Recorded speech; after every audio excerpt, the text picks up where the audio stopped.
The Tylenol poisonings, the product that became a crime scene. A day like any other. It began like any ordinary morning.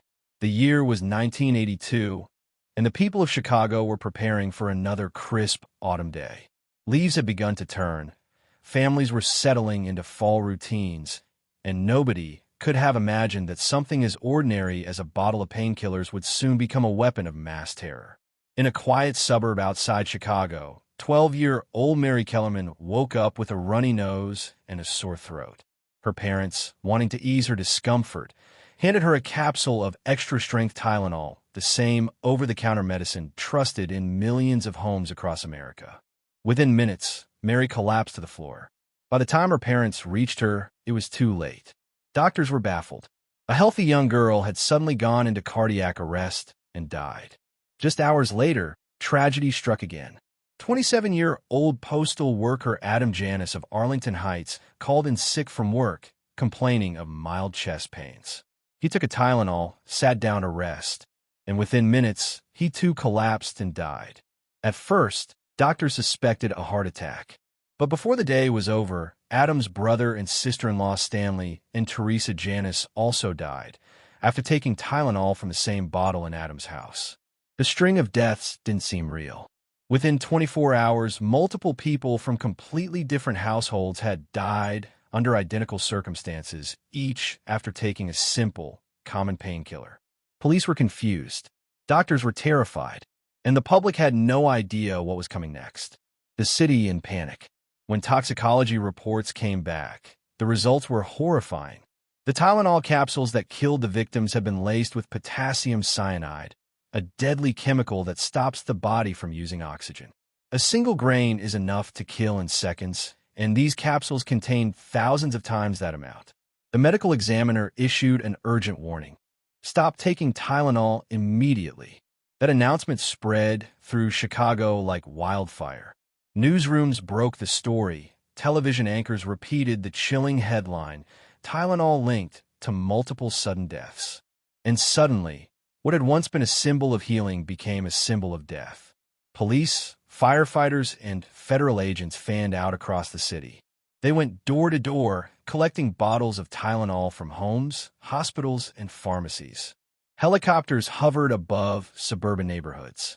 It was chaos, a city under chemical siege, except the weapon was sitting in everyone's medicine cabinet. Soon, the death toll rose to 7. In addition to Mary Kellerman and the Janus family, there was Paula Prince, a 35-year-old flight attendant found dead in her apartment. Surveillance footage from a local Walgreens captured her last moments alive buying a bottle of Tylenol after landing from a flight. That single frame, showing her face just hours before her death, became one of the most haunting images in American crime history. Police began piecing together the timeline. Each victim had purchased their Tylenol from different stores in the Chicago area. There was no connection between them, except for the product itself. This wasn't a bad manufacturing batch. It wasn't contamination at the factory. It was deliberate. Someone was tampering with medicine bottles, placing them back on store shelves, and letting innocent people pick them up completely unaware of what awaited them. The largest manhunt in America. The FBI and Food and Drug Administration, FDA, launched a nationwide investigation, one of the largest in American history at the time. Investigators scoured thousands of stores, warehouses, and factories connected to Johnson & Johnson, the maker of Tylenol. They needed to know, where did the poison enter the chain? But what they found was chilling. The tampering had occurred after the product left the factory. Someone had walked into local drugstores, opened Tylenol bottles, replaced some capsules with poison ones, and then carefully resealed the bottles before returning them to the shelves. This was not a mass poisoning.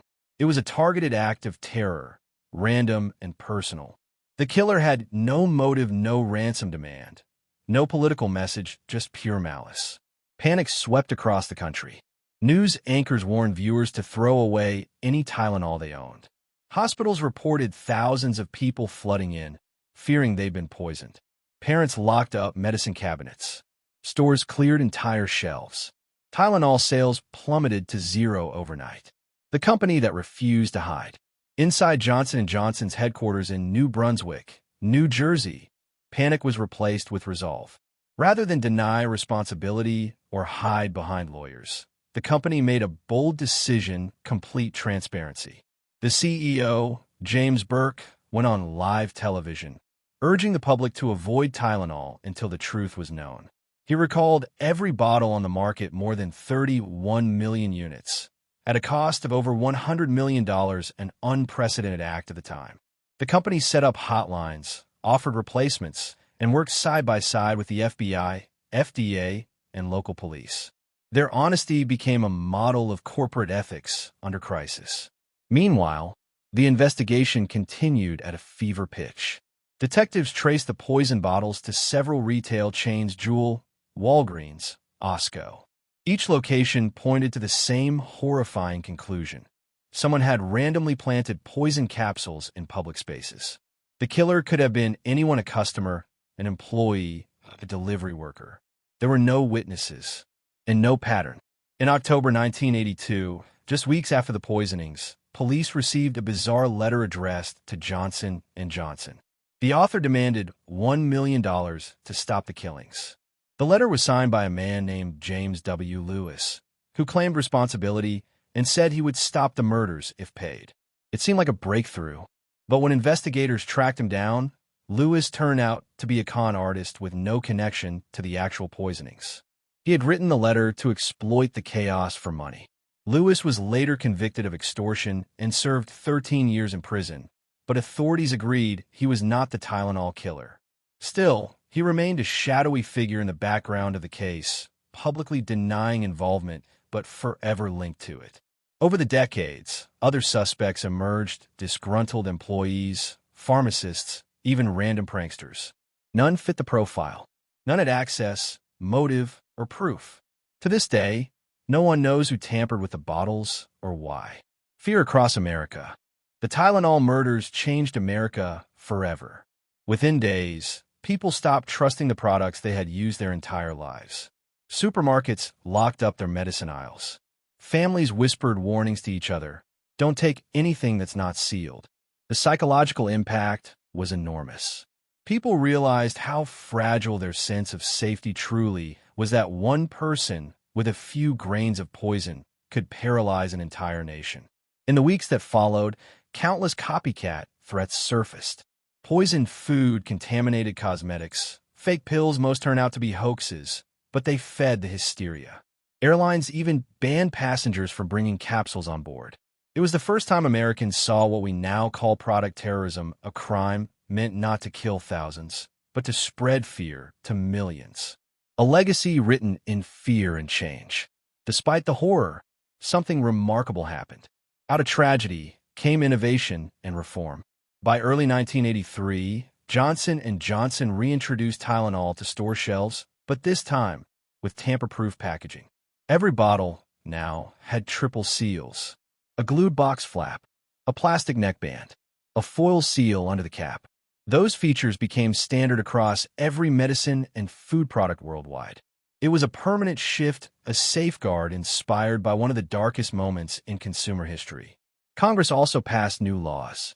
The Federal Anti-Tampering Act of 1983 made it a federal crime to alter consumer products, carrying a sentence of life in prison.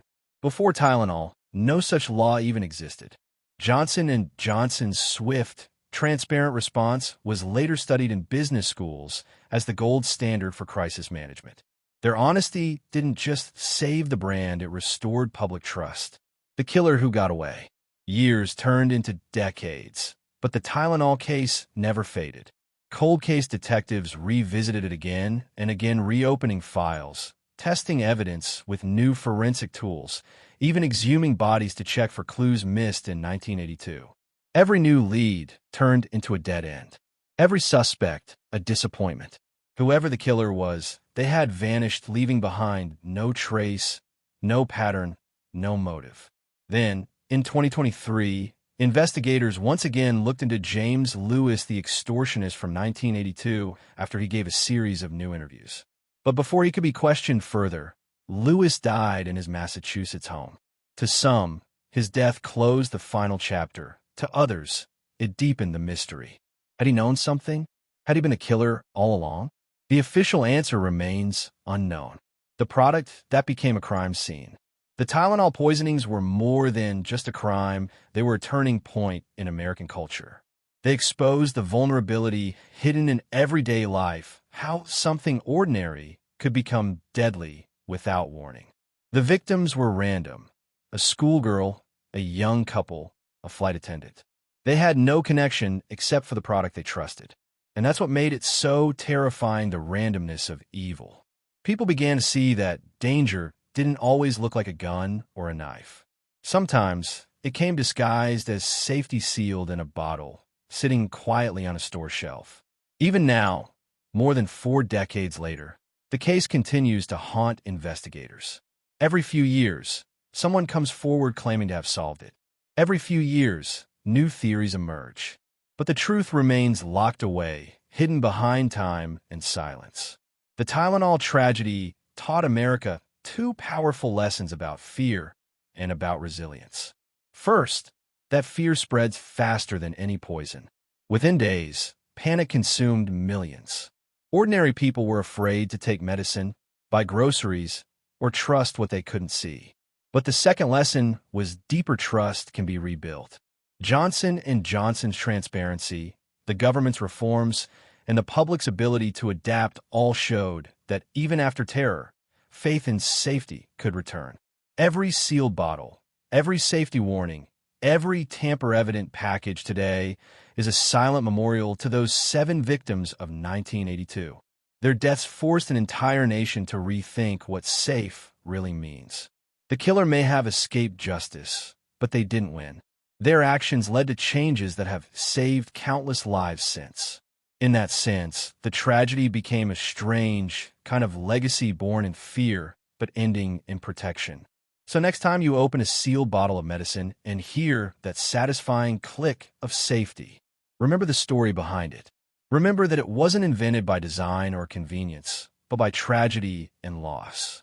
Because once in the fall of 1982, America learned the hard way that the most ordinary things, a pill, a bottle, a brand, could turn into instruments of death. And that one faceless killer could change the world forever, without ever being caught.